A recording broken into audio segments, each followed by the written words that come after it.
Hope you guys are doing good. Alright, this is Act of God's Captive into Call of the Captives Diary, episode 66, season 2. Written by Precious Chinwe Obialor-Ukazim. Um, sorry you guys didn't see me yesterday. Sorry about that.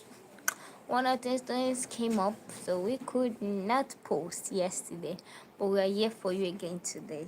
So I hope you guys had a beautiful and lovely night.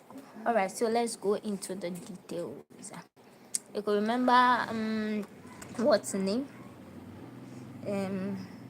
Unamdi and Chizaram now are back, I guess, yes. I see blessings, brother Maxwell. We don't know whether he's now, you understand, his heart is loosening up, but let's know from the story. All right, so during the time Nnamdi and his wife were away, nobody ate at the dining. Everybody ate their food in their rooms, but on their return, dinner was served on the dining where everybody will eat together. Blessing sent a brother to go up and call Maxwell to come down to the dining. Everybody in the house came out to the dining, and he came down almost at the same time with Nnamdi. While Chizaram dished her husband's food, Blessing stood aside watching and waiting for her to dish before dishing out for others, and Maxwell was just looking at her and looking away. He liked and admired her calm and homely appearance.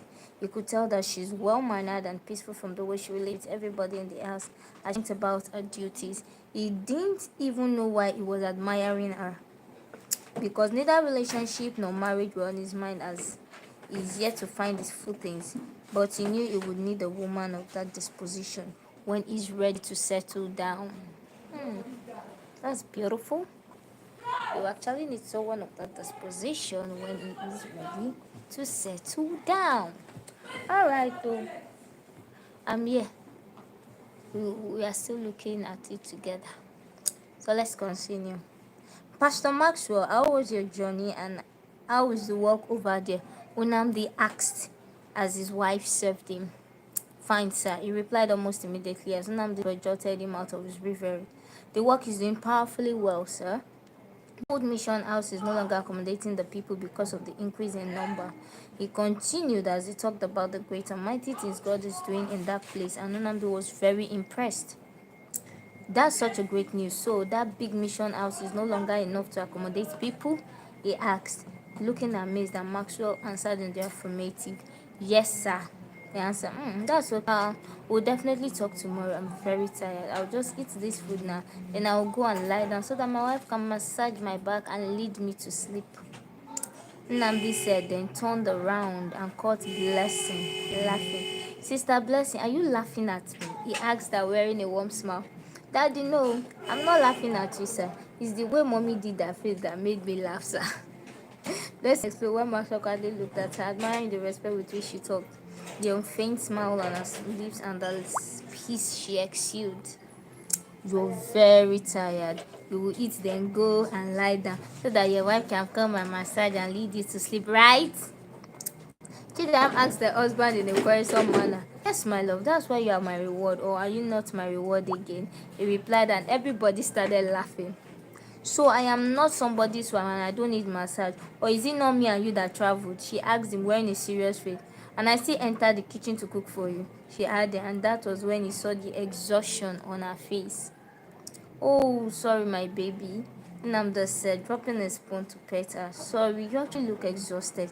Don't worry, I'll massage you and get you to sleep, okay? He pet her while she showed off the little girl in her for her husband, and everybody were just stealing a look at them, smiling. Blessing was just beaming with smiles as she watched Jesus and behaving like a little girl for her husband. She didn't know how her eyes moved from there to where Maxwell was, and she caught his eyes fixed on her.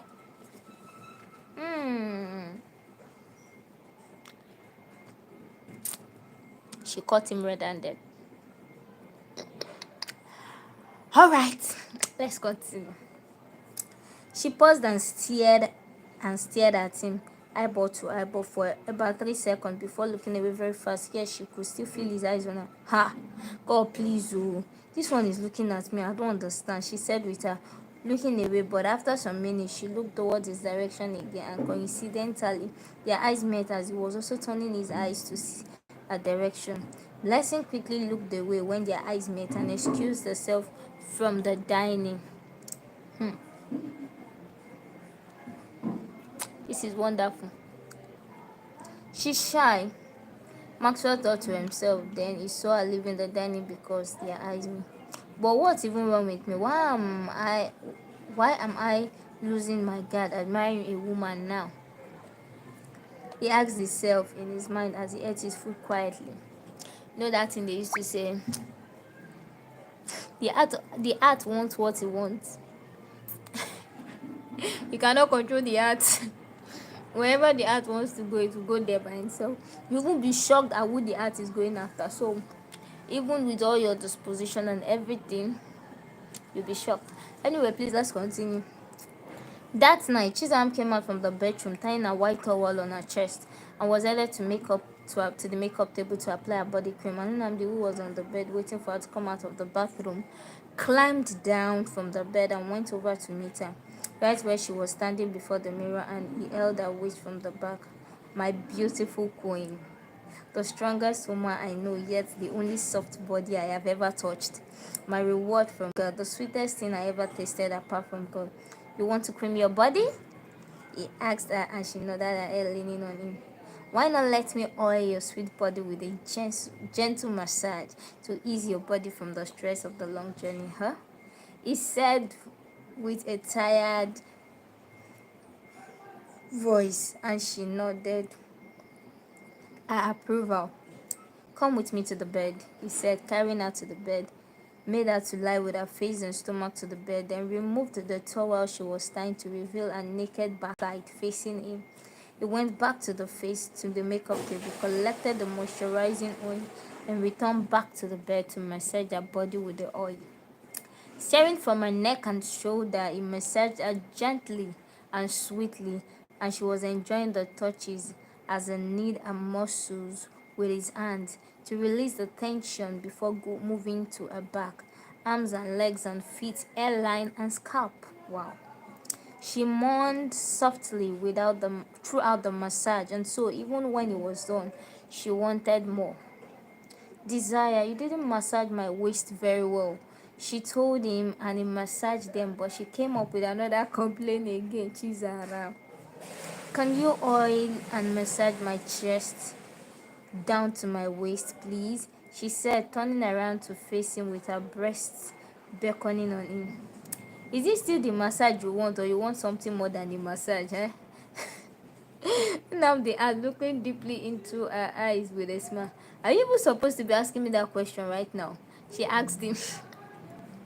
Yes, because I want to know, he replied smiling. Desire, we've not made love for 8 days, yet we've been everywhere together. I am sex-starved and I need you now, she told him. So what stopped you from asking for it? All this while we've been together, he asked her.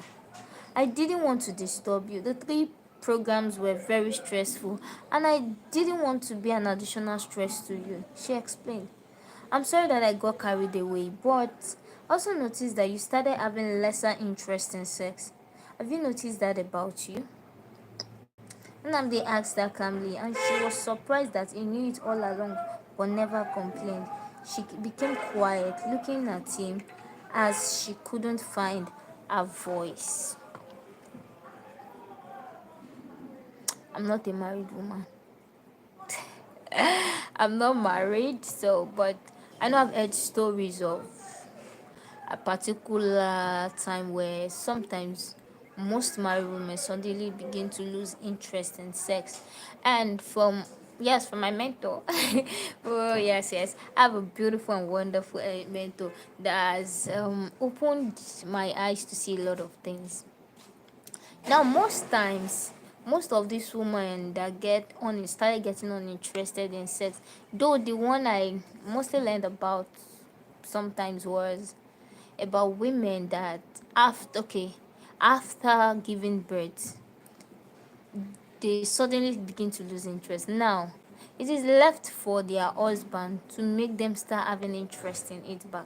Like some men might feel, I don't care, it's not my business, then they'll go outside. Before you know, from that moment, the wife lose interest completely. But it is his duty to make her come back. come running to him. That's just the truth.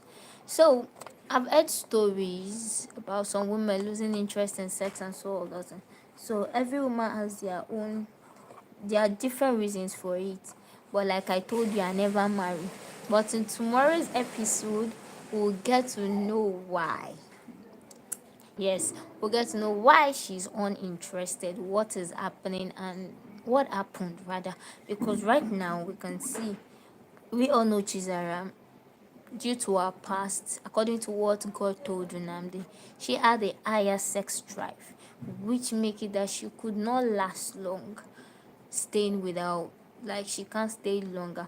No, if not that God has disciplined her, and the only time she stays long is maybe her husband is not around. Now it is so shocking to know that Chizam stayed 8 days, and the same way with Chizam with Nnamdi, and they did not have sex. So it's something to actually ponder about. So tomorrow we'll be knowing the reason why and what happened. And for Brother Maxwell, watch out. Watch out. You're making our sister Blessing to be shy. Anyway, have a beautiful and lovely day. God bless you. I hope you joined the refreshing time this morning. Please, if you have not joined, please, you can always join us by 4:30 a.m. every morning. It is so wonderful and you will feel refreshed. I promise you.